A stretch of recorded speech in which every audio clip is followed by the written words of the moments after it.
پھر بھی ایک مرتبہ صلوات.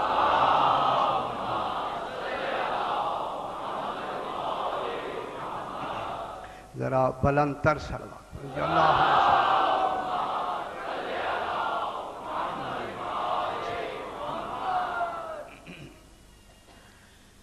اعوذ باللہ من الشیطان الرجیم. بسم اللہ الرحمن الرحیم. الحمد للہ رب العالمین. الصلاۃ والسلام علی اشرف الانبیاء والمرسلین خیر المبشرین والمنذرین سیدنا و طبیب نفوسنا و شفیع ذنوبنا ابی القاسم محمد وآلہ الطیبین الطاہرین المعصومین صلوات اللہ علیہم اجمعین. اما بعد بسم اللہ الرحمن الرحیم. لا اکراہ فی الدین. صلوات.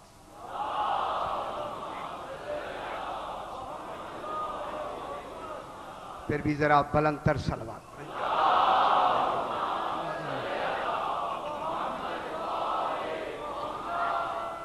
یہ ماہ رمضان ہے، اسی حوالے سے ایک مسئلہ کہ اگر ایک شخص بیمار ہو جاتا ہے تو اللہ کی طرف سے اسے سہولت موجود ہے. سہولت دینا ہی اس کے عدل کے مطابق ہے کہ وہ عادل ہے، اسے سہولت دی. بیماری جب ہے تو بیمار صحت مند کے لیے روزہ ہے، بیمار کے لیے روزہ نہیں ہے. روزہ نہیں رکھ سکتا تو وہ ہر روزے کے عوض میں جتنے دن نہیں رکھ سکتے تو وہ ایک مد طعام 14.5 چھٹانک بنتے ہیں. بہتر ہے کہ 1 کلو آٹا ہو جائے، جو ہو جائیں، گندم ہو جائے یا اور کوئی چیز جو کھائی جاتی ہے وہ روزانہ کسی مسکین کو، محتاج کو دے دیا کریں تاکہ ان کا روزہ ان کے دینے سے مکمل ہو جائے گا. اور اگر یہی تکلیف اگلے سال تک مسلسل رہی ہے، یہی تکلیف بیماری مسلسل رہی ہے اور دوسرا رمضان آ گیا ہے تو پھر پچھلے رمضان کے روزوں کی قضا نہیں ہوگی، کیونکہ اب مسلسل بیماری رہی ہے.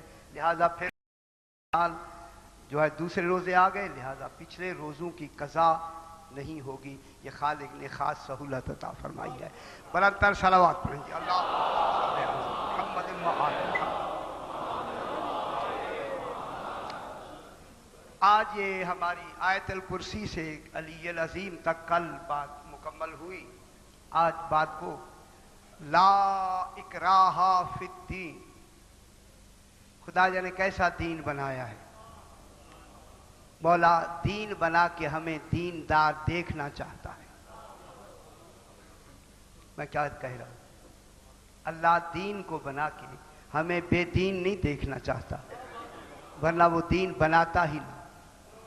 اس کا دین بنانا دلیل ہے، وہ چاہتا ہے کہ جتنی زیادہ سے زیادہ لوگ دیندار بنیں اور پھر موقع فراہم کیے. یہ دیکھیں یہ موقع ہیں دینداری کے. یہ جو ماہ رمضان کا مہینہ بنایا ہے، ہم تو سارا سال ہی دینداری کے موقع فراہم ہیں. سارا سال خدا گواہ ہے آپ لوگوں کے لیے خوش نصیب ہیں آپ لوگ کہ کوئی مہینہ ایسا نہیں ہے جس میں دینداری کے لیے کوئی مجلس موجود نہ ہو، کوئی محفل موجود نہ ہو، اجتماع موجود نہ ہو. اسی لیے ہمارے لیے خالق نے بڑے مواقع فراہم فرمائے ہیں. ہماری دینداری کو بادستور اور اس کو ڈیولپ کرنے کے لیے یہ خالق نے بہت اچھے وسیلے بنائے ہیں. اور اللہ کرے کہ ہم ان وسیلوں سے اس کو ہم حاصل کرتے رہیں، لیتے رہیں، غفلت طاری نہ ہو جائے. جب غفلت آج حضور آج تشریف لائے، جب غفلت ہو جاتی ہے تو پھر آدمی بہت پیچھے چلا جاتا ہے. میں بہت بڑی بات کر رہا ہوں جناب. تھوڑی سی غفلت میں بہت دویز جب پردے آنے شروع ہو جاتے ہیں. ہائے ہائے اب کیا کریں. اب یہ روحانیات کے بڑے مسائل ہیں جس کو اب لفظ تو میں نے دویز کی لفظ کہہ دی ہے, ادھر نہیں جاتے. تو اس میں یہ ہوتا ہے کہ پھر آدمی جانا کسی منزل میں ہوتا ہے, پھر جس میں مجھے 1 مہینے میں پہنچنا ہوتا ہے پھر سالوں میں پہنچتا ہے, پھر باتیں لمبی ہو جاتی ہیں. خدا کے لیے منزل کو جتنی قریب سے قریب تک آپ پہنچ سکتے ہیں اسی منزل کو ٹارگٹ بنا کے امام زمانہ کی بارگاہ میں جلدی پہنچے. اللہم صلی علی محمد و آل محمد. بلند تر صلوات پڑھیں جی. اللہم صلی علی محمد و آل محمد. لا اکراہ فی الدین. خالق فرما رہا ہے کہ جو دین میں نے بنایا ہے اس دین میں کوئی جبر و اکراہ نہیں ہے. سبحان اللہ. اس میرے دین میں کوئی جبر نہیں ہے, اس دین میں کوئی بوجھ نہیں ہے, اس دین میں مجبوری نہیں ہے. کوئی مجبور کرے, دین میرا ہے, میں نے بنایا ہی ایسا ہے, مجبوری نہیں. خدا جانے مجبوری جب نہیں ہے تو کتنا اختیار بنایا ہے. جب مجبوری ختم ہو جائے گی اختیار بڑھتا جائے گا. جہاں مجبوری ہی نہ ہو وہاں تو اختیار ہی اختیار ہے. غوری فرما رہے وہاں مجبوری نہیں ہے, اختیار ہی اختیار. لا اکراہ فی الدین. یہ جو لا ہے نا, لا, یہ لا 4 معنی کے لیے آتا ہے. یہ جو لا ہے صرف لا, حرف لا. یہ پہلے دن میں نے عرض کیا کہ یہ لا لائے نفی جنس آتا ہے, لائے نافیہ آتا ہے, طلب ترک کے لیے آتا ہے, زائدہ آتا ہے, لا تاکید کے لیے آتا ہے. حرف ایک ہے, مفہوم کتنے ہیں. یہ فصاحت ہے علم الہی میں. یہ لا, لام الف لا, یہ نفی جنس کی تاکید کے لیے جب آئے, یہ دہرائے ہوئے میں تاکہ آپ کا ذہن میرے ساتھ مل جائے. یہ لائے نفی جنس کے لیے, جنس کی نفی کے لیے جب آتا ہے تو یہ لا تبریہ کہلاتا ہے, یعنی براعت والا, دوری والا. یہ لا براعت تبریہ کہلاتا ہے, اسی سے برات ہے. برات اسی سے سورہ برات ہے. غور فرما رہے ہیں, برات دوری. یعنی کیا مطلب ہوا کہ جس پر یہ لام لگ جائے لام تبریہ کا تو اس سے ہر قسم کے شکوک و شبہات ختم ہو جاتے ہیں ہمیشہ کے لیے. اس لیے یہ لا لگایا. ذالک الکتاب لا ریب فیہ. علی فرماتے ہیں میں وہ کتاب ہوں جس میں شک نہیں. اور علی فرماتے یہ ذالک الکتاب لا ریب فیہ کون ہے؟ سرکار امیر علیہ الصلوۃ والسلام. یہاں لا کیا لگایا؟ لا تبریہ. کوئی شک و شبہ یہاں ہے ہی نہیں. اس کے بعد آتا ہے لا, دوسرا لا. لا آتا ہے طلب ترک کے لیے, ترک کو طلب کرنا. خدا جانے وہ کتنی مکروہ شے ہوگی جس ترک کو اللہ بھی طلب کر رہا. ترک کے معنی چھوڑنا, جس کے چھوڑنے کو اللہ طلب کرے وہ کتنی خراب شے ہوگی. اللہ کہتا ہے یہ چھوڑ دو, میری طلب ہے, میں چاہتا ہوں. ہے نا طلب ترک کے لیے, یعنی اللہ چاہتا ہے کہ یہ چیز چھوڑ دی جائے, تو یہ لا آتا ہے طلب ترک کے لیے. اب ایک آیت بھیجی, لا یتخذ المؤمنون الکافرین. مومنین کو چاہیے کہ یہ کافروں سے دوستی نہ رکھا کرے.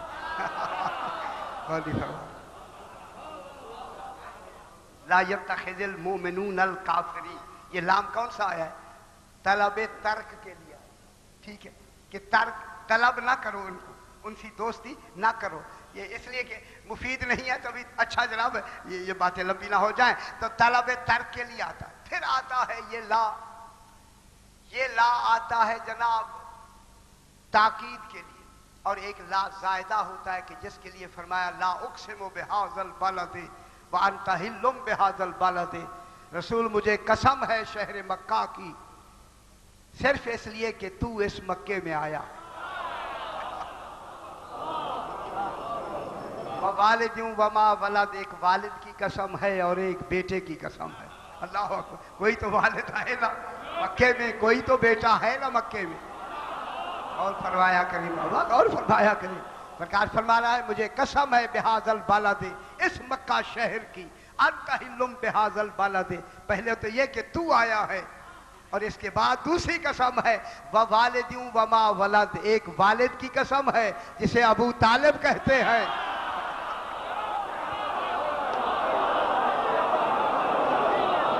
ایک بیٹے کی قسم ہے جسے علی ابن ابی طالب کہتے ہیں. اچھا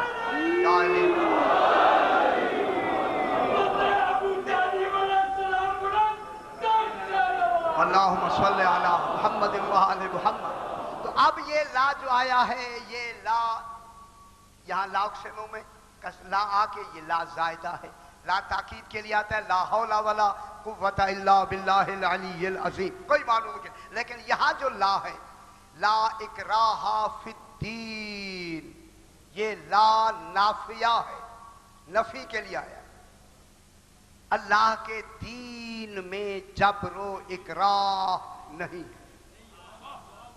یہ لا نافیہ ہے، نفی کے لیے آیا ہے. جناب اب بات کو آگے بڑھاتے ہیں. اب علماء نے فرمایا تھے کہ لا اکراہ فی الدین جملہ ہے نا، جملہ یہ کون سا اسم ہے، کون سا جملہ اسمیہ ہے نا. اب صرفی حضرات نے اس میں ایک عجیب سی باریکی خالق کے اس جملے میں نکالی ہے کہ اس لا اکراہ فی الدین کے لیے دو جملوں کا احتمال ہو سکتا ہے. پہلا جملہ یہ ہے کہ یہ جملہ لا اکراہ فی الدین کے دین میں جبر نہیں ہے، یہ جملہ خبریہ ہے. اللہ خبر دے رہا ہے قیامت تک کے لیے. میں بہت بڑی بات کر رہا ہوں، خدا کے لیے ذہن میرے ساتھ ملائیں. خبر دے رہا ہے اس دین میں جبر نہیں ہے. اب میں جملہ کہہ دوں بابا دیکھیں، یعنی جب سے خالق نے دین بنایا ہے کوئی لمحہ ایسا نہیں کہ زمانہ ہو اور دین نہ ہو. اور نہیں فرماتا، میں جملہ کہہ دوں کہ زمانہ ہو اور دین نہ ہو، اور دین ہو ہی نہیں سکتا جب تک کہ کوئی دیندار ساتھ نہ ہو. معلوم ہوتا ہے کہ دین بعد میں بنا، آل محمد پہلے بنے. آل محمد پہلے بنے ہیں. جب دین جب سے دین ہے، فرمایا یہ خبریہ جملہ ہے کہ جب سے میں نے دین بنایا ہے. توجہ فرمائیں، جب تک دین رہے گا خبر سن لو. میں بہت بڑی بات کر رہا ہوں جناب. خبر دنیا سن لے، عالمین سن لیں، میرے دین میں کوئی جبر نہیں. بڑی بات ہوگی. یہ کیا ہے؟ جملہ خبریہ، خبر دی جا رہی ہے. ابھی بحث کریں گے پھر آپ کو سمجھ آئے گی. ابھی نہیں سمجھ آئی میں نے کیا کہا ہے. خبریہ جملہ ہے. اس خبریہ جملے میں تکوین حقیقت ہے. غور نہیں فرما رہے، جسے واقع الامر کہتے ہیں. ایک اللہ کی ہونے کی حقیقت اسی جملے میں موجود ہے. حقیقت تکوینی موجود ہے. یقین تکوین مانے ہونا، حقیقت مانے ایک حقیقت کا ہونا اس میں مضمر ہے. یہ کوئی نہ سمجھے کہ ایسے خبر دے دی گئی ہے، ایسے خبر نہیں دی میں نے. خالق فرماتا ہے میری حقیقت اس میں پوشیدہ ہے. جب سے میں نے دین بنایا ہے، جب تک بنایا ہے، اس میں جبر ہی نہیں ہے. نہ ہے، نہ تھا، نہ ہوگا. میں پھر جملہ کہتا ہوں تاکہ آپ کو اس کا احتمال پتہ لگے کتنا وزنی جملہ ہے کہ جب سے میں نے دین بنایا ہے نہ اس دین میں جبر تھا، نہ ہے، نہ ہوگا. تو اب نتیجہ نکلا اسلام تلوار سے نہیں پھیلا.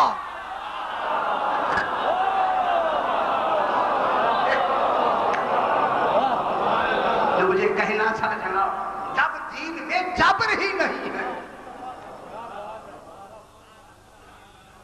غور فرمایا آپ نے، جب دین میں جبر ہی نہیں ہے تو پھر دین تلوار سے نہیں پھیلا. اگر کوئی تلوار سے دین پھیلانا چاہتا ہے وہ دین خدا نہیں ہوگا.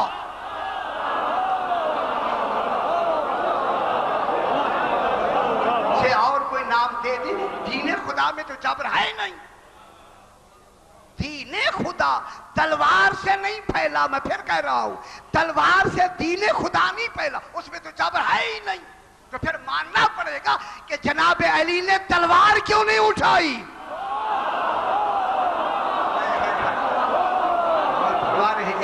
یہ مت مسئلہ ہے جناب علی کے تلوار نہ اٹھانے کا. مسئلہ حل ہو گیا یا نہیں ہو گیا؟ جناب علی نے جو تلوار نہیں اٹھائی, کہتے ہیں نا اتنا بڑا بہادر تھا تلوار اٹھا لیتا. اگر علی تلوار اٹھا لیتا فوراً کہتے علی کا دین دین خدا ہی نہیں ہے. علی نے تلوار نہ اٹھا کے خدا کے دین کو دین بنا دیا. دنیا یہی کہتے ہیں, یہی کہتے ہیں. اب بھی سوال ہے 1400 سال کے بعد جناب علی نے تلوار کیوں نہیں اٹھائی؟ اتنے بڑے بہادر تھے. اب سمجھ آئیے کہ تلوار کیوں نہیں اٹھائی. دین تلوار سے نہیں پھیلتا. اللہ اکبر. دین جناب علی نے تلوار نہیں اٹھائی.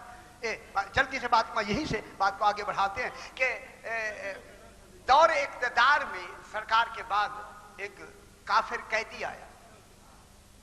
جب کافر قیدی آیا تو اس سے کہا گیا کہ اسلام قبول کرو. اس نے کہا میں نے قبول نہیں کرنا. کہا اسے قتل کر. میں کیا کہہ رہا ہوں, بہار اور انوار سے میں پڑھا, اسی وقت کی کتاب دعوت الثاقبہ میں دیکھی کہ انہیں قتل کر دو. جب کہا نا قتل کر دو, سرکار پھر ٹھیک ہے مجھے قتل تو آپ کر دیں, میں پیاسا ہوں مجھے تھوڑا سا پانی پلا دیں. توجہ فرمایا کریں, توجہ فرمایا کہ کس پہ قتل ہو رہا ہے. اسلام قبول کرو ورنہ ہم قتل کر دیں گے. تو پھر معلوم ہوا اسلام تلوار سے پھیلایا جا رہا ہے نا. اسلام قبول کرو ورنہ ہم قتل کر دیں گے. انہوں نے کہا سرکار قتل کر دیں, اسلام قبول نہیں کرنا. خدا جانے کیا دیکھا تھا اسلام کا.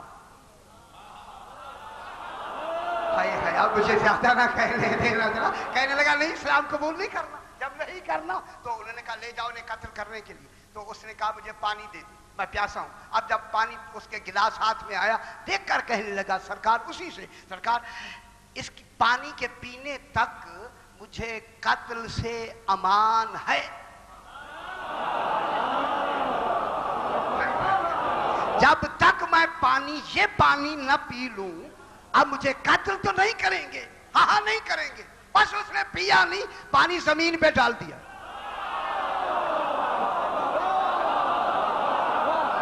اور نہیں فرما رہے. اب اس نے پانی پیا نہیں, وہ پانی تو زمین پہ چلا گیا. زمین نے پانی چوس لیا. جب پانی چلا گیا تو اب اس نے کہا کہ پانی تو اس نے گرا دیا. اس نے کہا نہیں یہ بہانے کر رہا ہے, جلدی کرو انہیں جا کے قتل کرو. جناب علی علیہ السلام بیٹھے ہوئے ہیں. سرکار علی نے فرمایا پہلے اپنا وعدہ یاد کرو.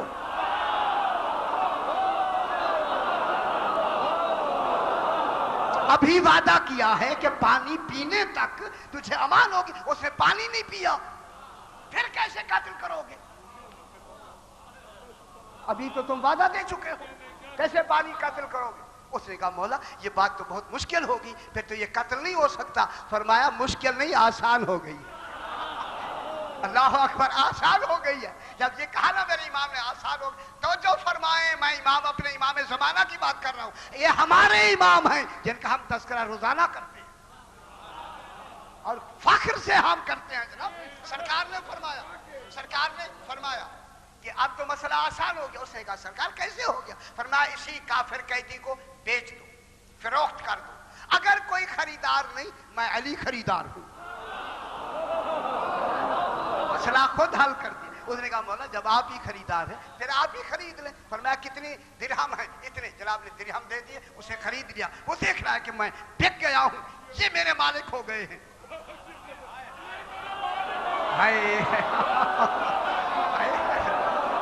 یہ میں بک گیا ہوں, یہ میرے مالک ہیں.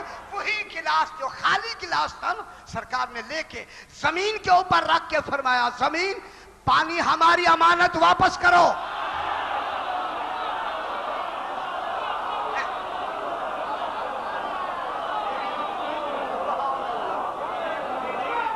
پانی، یہ جو پانی ہماری امانت تھا اسے واپس کرو. اب پانی نے زمین سے ابلنا شروع کیا کیونکہ گلاس کے پانی کی امانت کا حکم دیا. جتنی پانی گیا تھا زمین میں وہ گلاس میں جب مکمل ہو گیا، سرکار علی نے گلاس کو اٹھایا.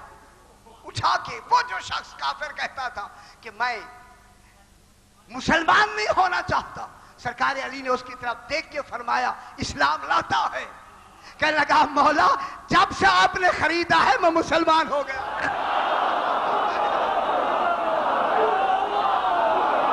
یہ اسلام پھیلا ہے، اس طرح پھیلا ہے.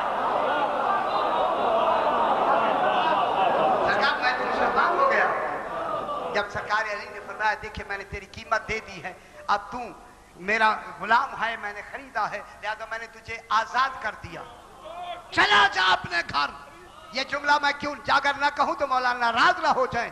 جب کہا نہ چلا جا، تمام کے سامنے کھڑے ہو کے کہتا ہے آقا اس پہ لعنت ہے جسے حق نظر آئے اور وہ چلا جائے.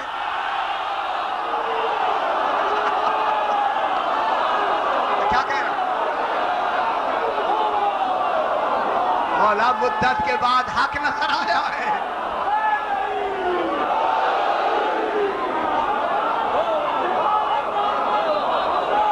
اللہم صلی علی محمد وآل محمد. مولا آپ کا آستانہ نہیں چھوڑوں گا. میں کیا کہہ رہا ہوں، آپ کا آستانہ میں نہیں چھوڑوں گا. ٹھیک سرکار نے رکھا، وہیں رہا جتنی زندگی، پھر وہیں رہا. اس کا انتقال ہوا، جناب علی علیہ السلام نے اسے خود ہاتھوں سے غسل و کفن دے کے جنت البقیع میں دفن کی. یہ اسلام ہے. اسلام تلوار سے کبھی نہیں پھیلا. اس دین میں جبر ہے ہی نہیں. ٹھیک ہے جناب. اب بات کو پھر آگے بڑھاتے ہیں. اب آیا جناب یہ جو لا اکراہ فی الدین ہے جملہ، خبریہ تو خبر ہو گئی، اس کی واقعی تکوینی واقع الامر خبر ہے کہ اس میں جبر نہیں، نہ ہے نہ تھا نہ ہوگا. جب تک رہے گا بغیر جبر کے رہے گا. ٹھیک ہے جناب، یہ طے ہو گیا. جبر بالکل نہیں. دوسری وہ کہتے ہیں کہ اس میں دوسرا احتمال جملہ خبریہ کے علاوہ دوسرا جملہ انشائیہ. انشاء کے لیے میں نے کئی مرتبہ مجالس بھی پڑھی ہے. جملہ انشائیہ خواہش و طلب کے لیے آتا ہے. جملہ یہ انشائیہ جو ہوتا ہے بالکل ذہن صاف ہے. یہ عربی گرامر آپ کی بالکل مطالعے میں نہیں ہے، اس لیے آپ کی پریشانی بڑھ جاتی ہے. کیا کریں یعنی یہ ہوتا ہے. اب انشائیہ میں طلب و خواہش ہوتی ہے. کیا مطلب ہوا؟ لا اکراہ فی الدین میں ہو سکتا ہے کہ کسی کی یہ خواہش ہو کہ کوئی اسلام قبول کر لے.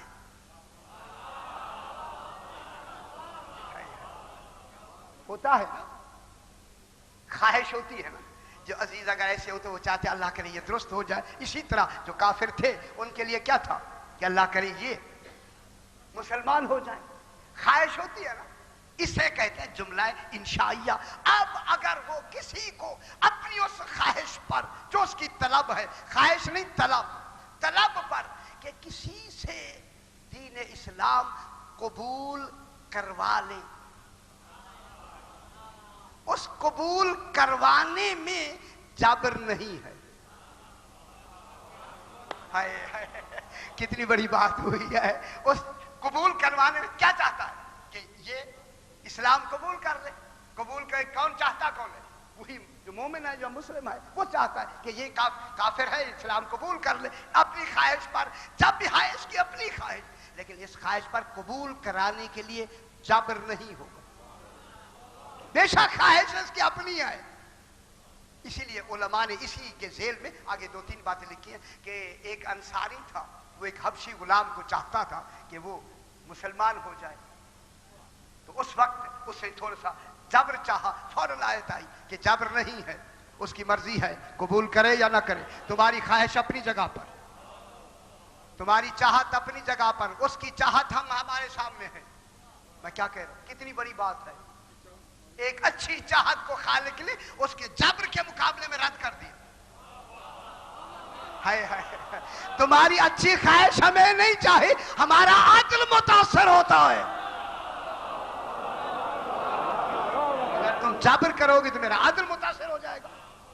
تمہاری خواہش کو ہم پیچھے کر دیتے، جب تک ہمارا عدل مکمل نہیں ہوگا اس جبر میں بالکل تمہاری خواہش کو ہم دور۔ پھر یہ ہے کہ ایک حسین نامی ایک انصاری تھا، اس کے 2 بیٹے تھے، شام سے تاجر آئے تو وہ دونوں کو انہوں نے نصرانی بنا دیا اور شام لے گئے۔ تو پھر اسی حسین نے آ کے سرکار دو عالم کی خدمت میں یہ جو مولا میرے بیٹوں کو زبردستی انہوں نے نصرانیت میں لگا کے شام لے گئے ہیں، تب یہ آیت آئی۔ علماء نے یہ بھی لکھا ہے۔ پھر تیسری بات لکھی ہے کہ یہ جو ذمی کافر ہوتے ہیں نا، ذمی جو مسلمانوں کی تحویل میں ہوتے ہیں، ہوتے کافر ہیں، حفاظت مسلمان کرتے ہیں، ان ذمی کافروں میں سے اگر کوئی مسلمان دیکھے میری تحویل میں میرا نوکر ہے یا میرے گھر میں ہے، چاہیے یہ مسلمان ہو جائے اور اسے اسلام قبول کرانے کے لیے اگر اس کی اپنی طلب پہ اس پہ کوئی جبر کرے گا تو وہاں جبر نہیں۔ ٹھیک ہو گیا اندر؟ جبر نہیں ہے، کیونکہ اب بات شروع ہوئی جناب، کیونکہ جبر و تشدد، میرے ساتھ ذہن ملا، اب بات شروع ہوئی ہے۔ چونکہ جبر اور تشدد مادی جسم پر ہوتا ہے،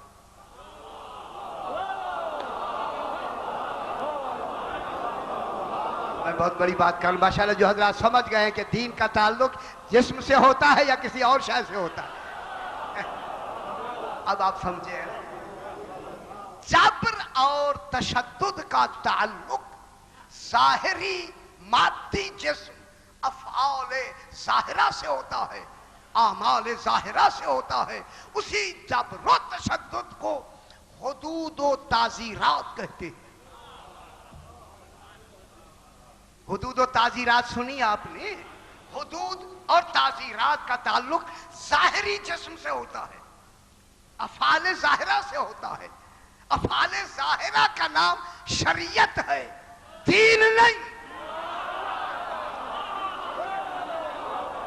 یہ بات کو مجھے آگے بڑھانے بابا، یہ جو حدود و تعزیرات کا تعلق ہوتا ہے یہ ظاہری شریعت سے ہوتا ہے، ظاہری اعمال و افعال سے ہوتا ہے، لہذا ظاہری افعال و اعمال یہ شریعت ہے، دین شریعت نہیں ہے۔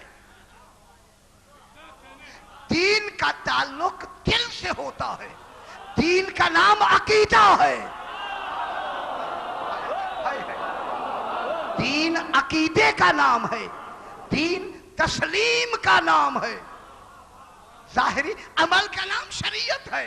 حدود و تعزیرات، اس جبر و تشدد کا تعلق اس ظاہری شریعت سے ہے، اس لیے یہ حدود و تعزیرات ہیں تاکہ یہ برائیاں یہی دب جائیں، ختم ہو جائیں، معاشرہ پاک ہو جائے۔ میں کیا کہہ رہا ہوں؟ معاشرے کو پاک رکھنے کے لیے، خالق کے لیے اس ظاہری شریعت کے لیے کیا بنایا؟ حدود و تعزیرات بنائی۔ حدود و تعزیرات میں جبر ہے۔ اگر آپ کوئی غلط کام کریں گے تو شریعت کی طرف سے کوڑے لگیں گے یا نہیں؟ کوڑے کس کو لگیں گے؟ ایمان کو یا جسم کو؟ آپ کے ہاتھ کاٹے جائیں گے تو ہاتھ کاٹے جائیں گے، دل تو نہیں کاٹا جائے گا۔ میں کیا کہہ رہا ہوں؟ ظاہری شریعت کا جبر و تشدد ظاہری شریعت کا نام ہے، اور دین نام ہے اعتقاد قلبی کا۔ میں بہت بڑی بات کرتا ہوں، دل کے ماننے کا نام دین ہے۔ جو دین دل مان رہا ہے نا، دل، اس ماننے کا نام کیا ہے؟ دین۔ اس ماننے پر عمل کرنے کا نام ہے شریعت۔ شریعت میں حدود و تعزیرات ہیں، جبر شریعت میں ہے، جبر دین میں نہیں ہے، عقیدے میں نہیں ہے۔ مرضی ہے تو مانو، مرضی ہے تو نہ مانو۔ تو پھر یہ جبر و تشدد کس میں ہوا؟ شریعت میں ہوا، دین میں نہیں ہوا۔ بس یہاں تک بات سمجھتے ہیں، دین میں نہیں ہوا۔ یہ پھر میں دوسری بات کہہ کے واقعہ کہہ کے کہ اسی طرح 5 آدمی ایک ہی جرم میں، غلط کام کے جرم میں 5 پکڑے گئے۔ جب 5 پکڑے گئے تو اسی نے جو پہلا فیصلہ جنہوں نے فرمایا تھا انہوں نے حکم دیا 5 کو جا کے سنسار کر دو، قتل کر دو۔ جب وہ لچانے لگے تو جناب علی نے فرمایا روکو، فیصلہ غلط ہوا ہے۔ اب دنیا بتائے علی علیہ السلام کا ہونا کتنا ضروری ہے. اتنا میں کیا کہہ رہا ہوں بابا, جن کا حکم دے دیا گیا وہ تو قتل کر دیں گے, وہ تو قتل کریں گے, لے ہی جائیں گے. اس لیے تو جو قتل حکم دینے والا ہے اسے سوچنا ہے کہ میں نے کون سا حکم دینا ہے. اب جب جناب علی نے فرمایا حکم صحیح نہیں ہے, رکے, سرکار نے اسی سے فرمایا یہ آپ نے کیسے فیصلہ کیا ہے؟ 5 مجرم ہیں ایک جرم میں, تم نے جرم کو تو دیکھا ہے, مجرموں کی کیفیت کو نہیں دیکھا. بولا جرم جو ایک ہے, فرمایا ٹھیک ہے جرم ایک ہے, لیکن مجرموں کو تو دیکھو. ان میں ایک ذمی ہے, ایک شادی شدہ ہے, ایک غیر شادی شدہ ہے, ایک غلام ہے, ایک دیوانہ ہے. جو ساری حقیقتیں جانے اسے علی کہتے ہیں. سرکار نے فرمایا یہ فیصلہ تمہارا غلط ہوا. اب جب امام فرما دے تو خاموش. سرکار نے فرمایا یہ جو ذمی کافر ہے تمہارے تحویل میں, اس نے غلط مسلمانوں سے کام کیا, لہذا اس کو قتل کر دے. ذمی قتل ہو گیا, ٹھیک ہے. وہ جو دوسرا آدمی ہے یہ شادی شدہ ہے, اس نے یہ کام کیا ہے, لہذا اسے سنسار کر دو. میں کیا کہہ رہا ہوں, اگر آپ ایک لفظ مجھے اجازت دیں تو میں اگر کہوں تو آپ محسوس نہ فرمائیں. آج اگر ایک آدمی سنسار ہو جائے چوک پر, ہمیشہ کے لیے برائی ختم ہو جائے. اسلام اسی کا نام ہے نا بابا, اسلام اسی کا نام ہے. اب جناب یہ ہوا کہ فرمایا تیسرا آدمی, تیسرا یہ جو دوسرا شادی شدہ تھا انہیں سنسار کر دو. یہ جو تیسرا آدمی ہے یہ شادی شدہ نہیں تھا. کتنی رعایت کی ہے خالق نے, اسے کوڑے مارو, کوڑے, قتل نہیں کرنا, چونکہ شادی جو نہیں کی نا, قصور اس کا ہے, رعایت وہاں سے مل رہی ہے, یہ شادی شدہ نہیں ہے, لہذا اسے کوڑے مارو. یہ جو چوتھا آدمی ہے یہ غلام ہے, غلام پہ آدھی حد ہوتی ہے, مکمل نہیں ہوتی, اس کو آدھے کوڑے لگاؤ.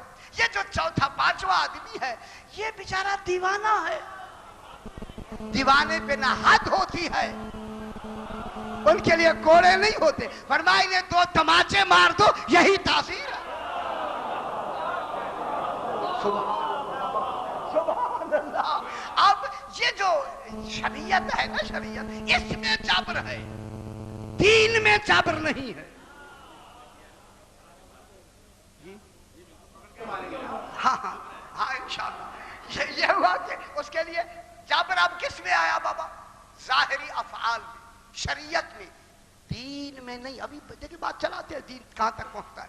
دین میں جبر نہیں ہے, شریعت کے تحفظ ہے, ماحول کے لیے, مستقبل کے تحفظ کے, تاکہ برائیوں کو ختم کرنے کے لیے فوراً تعزیرات لگا دی, حدود لگا دی, تاکہ وہی برائی جو ہے ہمیشہ کے لیے ختم ہو جائے. تو اب سوال ہو گیا کہ یہ جملہ انشائیہ ختم ہوا, اب آگے آیا اکراہ کے کیا معنی. یہ مصدر ہے باب افعال سے, اکراہ.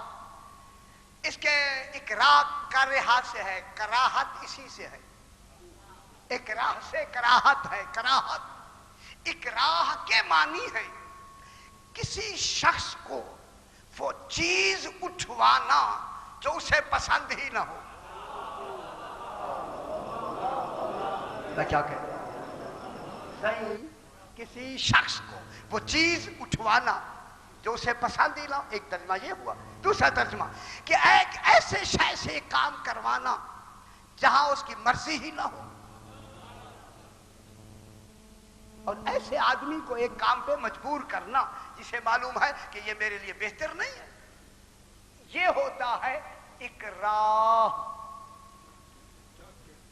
اکراہ کے معنی کراہت سے ہے, ٹھیک ہے جناب. اکراہ, دین میں اکراہ نہیں ہے. اب آگے بڑھاتے ہیں. جب اکراہ نہیں ہے تو اب دیکھنا ہے کہ دین کیا ہے. اب آگے مطلب پر, اب آپ کا جو مطلب ہے انشاءاللہ حل کرتے ہیں, اسے توجہ فرماتے ہیں, یا حال ہوتا جائے گا. دین کیا چیز ہے فرمائیں. دین, ان الدین عند اللہ الاسلام, ٹھیک ہے.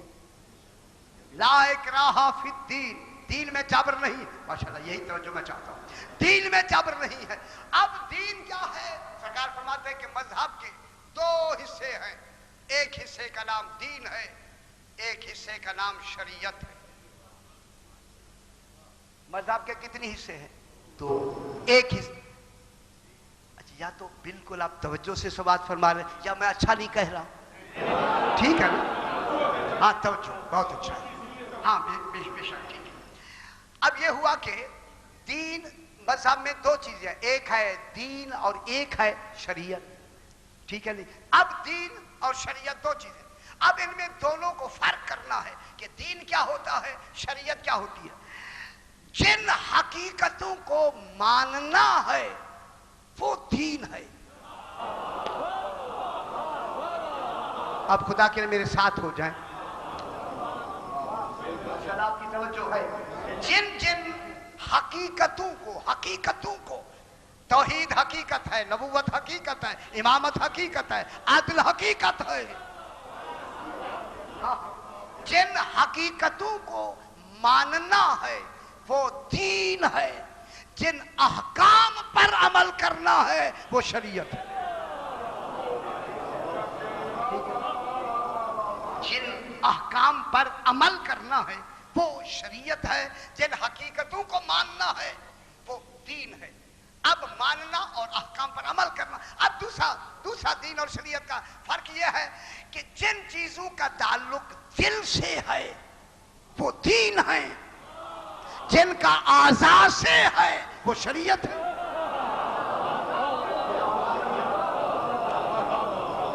جن چیزوں کا تعلق دل سے ہے وہ دین ہے، جن کا تعلق اعضاء و جوارح سے ہے وہ شریعت ہے، ٹھیک ہے نا بابا؟ اب تیسرا ترجمہ، جن کے آنے جانے سے دین آئے جائے وہ دین ہے۔ جس کے آ جانے سے، کلمہ پڑھنے آ جانے سے دین آ جائے، کلمہ چھوڑنے سے دین چلا جائے، جس کے آنے جانے سے دین آ جائے وہ دین ہے، جس کے آنے جانے سے دین سے خارج نہ ہو وہ شریعت ہے۔ وہ شریعت ہے، جس پر اطاعت کا حکم ہو وہ دین ہے۔ دیکھیں بات میں اب آگے بڑھانے لگا، جہاں اطاعت کا حکم ہو وہ دین ہے، جہاں اتباع کا حکم ہو وہ شریعت ہے۔ اولی الامر کی اطاعت کا حکم ملا ہے، اولی الامر دین ہے، شریعت نہیں ہے۔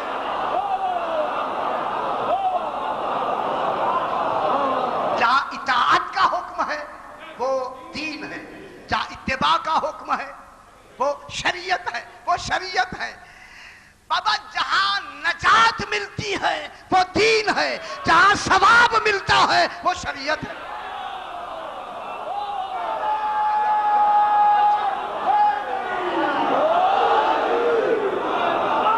جہاں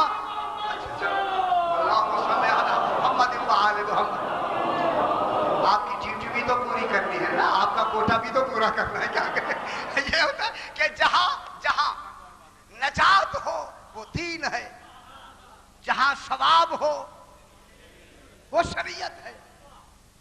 میں دوسرا جملہ کہوں، جہاں شفاعت نہ ہو وہ دین ہے، جہاں شفاعت ہو وہ شریعت ہے۔ ابھی بات دیکھیں خدا کہتے ہیں جہاں شفاعت ہو وہ شریعت ہے، جہاں شفاعت نہ ہو وہ دین ہے، ٹھیک ہو گیا نا؟ وہ دین ہے۔ اب دین اور شریعت الگ الگ ہو گئے۔ دین جس میں تقیہ ہے وہ دین ہے۔ اچھا آپ دیکھیں مشکل بات کہہ دو، آپ کہتے ہیں چلو جس میں تقیہ ہو وہ دین ہے، جہاں تقیہ نہ ہو وہ شریعت ہے۔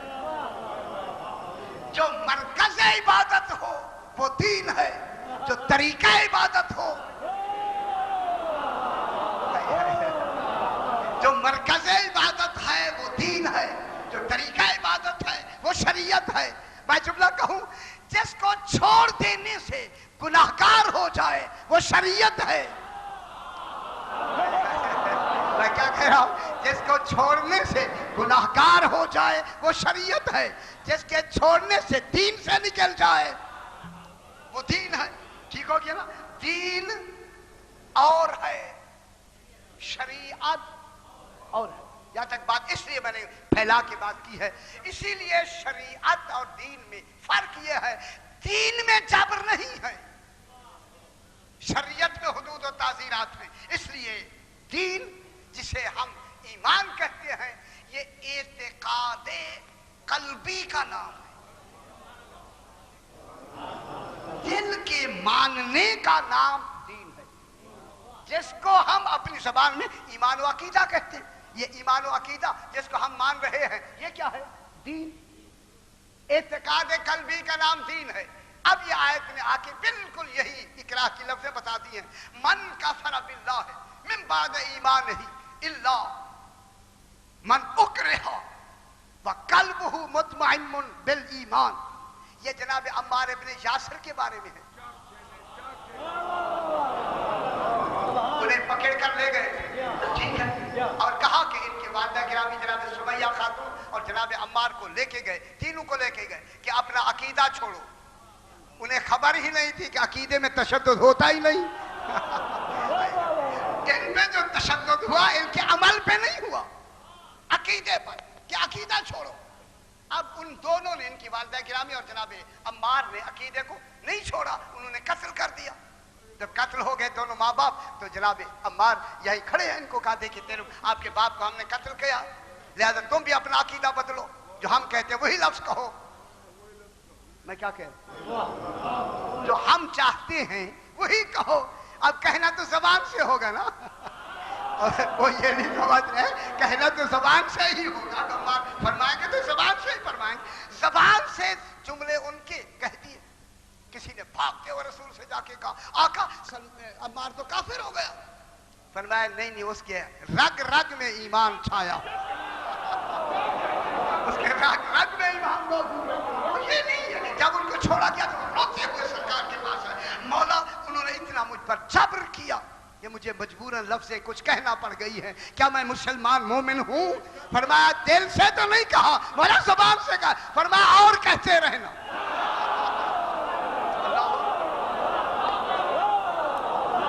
یہی تو تقیہ ہے. یہی کیا ہے؟ تقیہ. تو اب یہ جناب دیکھیں جناب عمار ابن یاسر کے قلب میں کیا تھا؟ ایمان، دین.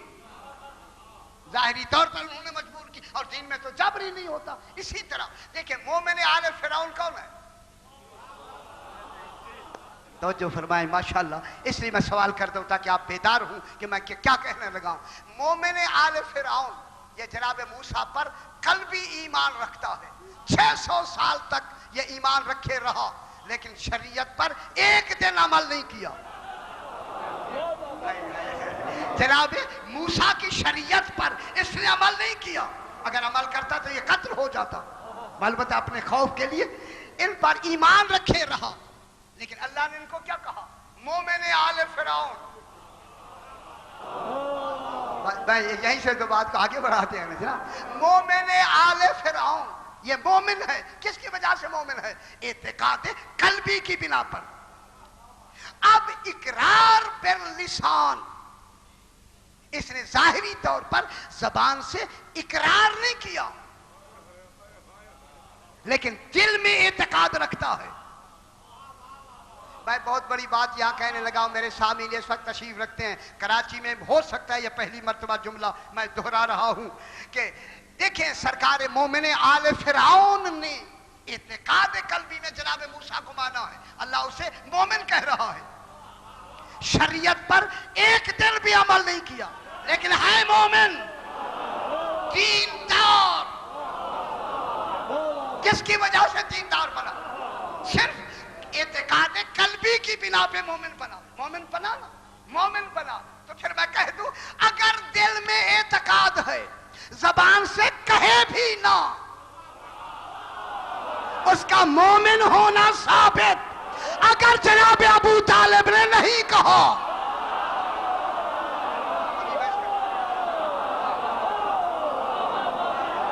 ان کے کہنے پر ان کے سرکار نے آخری مرتبہ کان میں کہا چچا ایمان لے آؤ.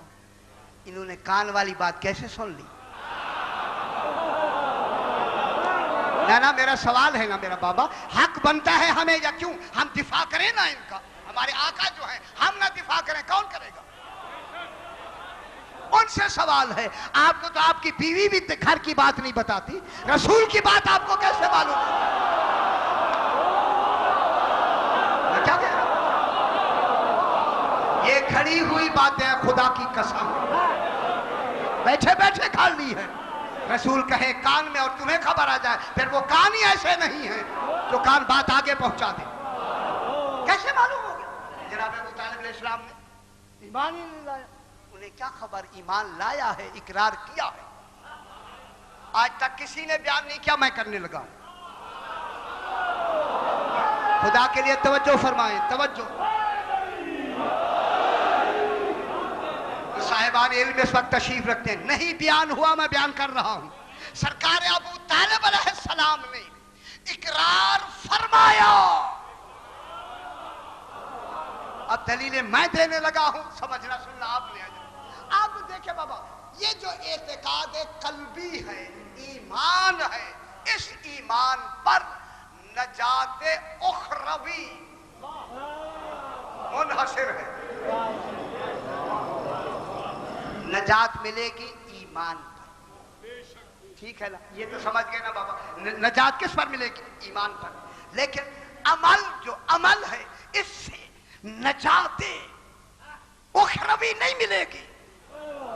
اقرار زبان سے اقرار کرنا، لا الہ الا اللہ محمد الرسول اللہ، زبان سے اقرار، میری طرح دیکھیں بابا خدا کے لیے، زبان سے اقرار کرنا، اقرار کرنا سبب نہیں جنت میں جانے کا۔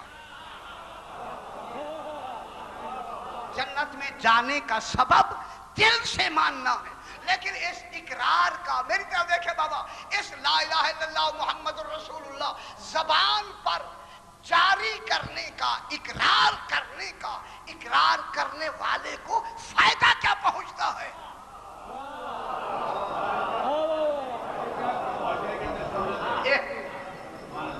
اقرار کرنے کا، جب اقرار کرتا ہے نا، جو اقرار، ایک تو دل میں اقرار ہی نہیں کیا، ٹھیک ہے، وہ معاملہ اور ہے۔ اب اقرار کرنے کا فائدہ اس کو کیا ہوگا؟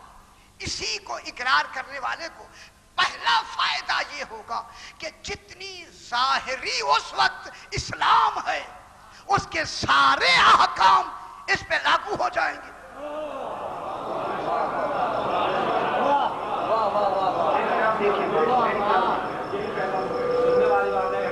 جب اقرار کر لے گا تو ظاہری اسلام، وہ جو دنیاوی اس وقت مروجہ اسلام اس وقت ہے، اس کے احکام لاگو ہو جائیں گے یا نہیں؟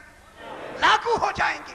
اب میں لاگو کے کہہ کے نا، اب میری طرف متوجہ ہے ماشاءاللہ، اب لاگو ہونے میں سب سے پہلا یہ حکم ہوگا کہ اب اس کا جسم طاہر ہو گیا۔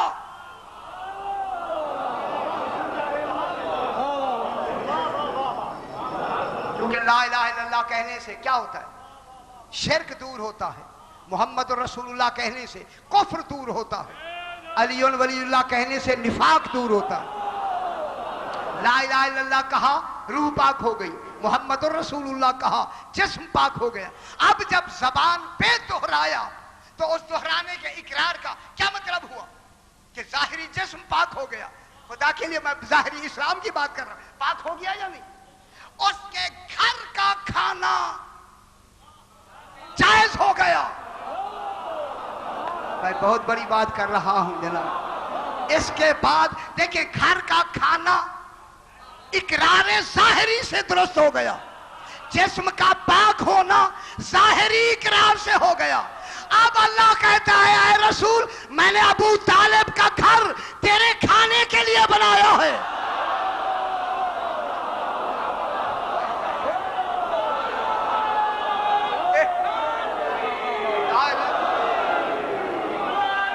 کافر کا کھانا رسول کبھی بھی نہیں کھا سکتا، معاذ اللہ۔ اما الیتیم فلا تقہر، اور جب تو تھا تو میں نے تمہیں کیا دیا؟ ٹھکانہ دیا یا نہیں؟ ٹھکانہ کس نے دیا؟ اللہ نے۔ اللہ چاہتا نہیں تھا کہ ابو طالب علیہ السلام کا گھر کیسا ہے؟ کیا اللہ کو معلوم نہیں تھا؟ ابو طالب کے گھر سارے بچپنے میں رسول کچھ کھایا پیا یا نہیں؟ اگر کھایا پیا ہے تو یہ کھانا پینا کیسے درست ہوا؟ اقرار ابو طالب کی نشانی ہے۔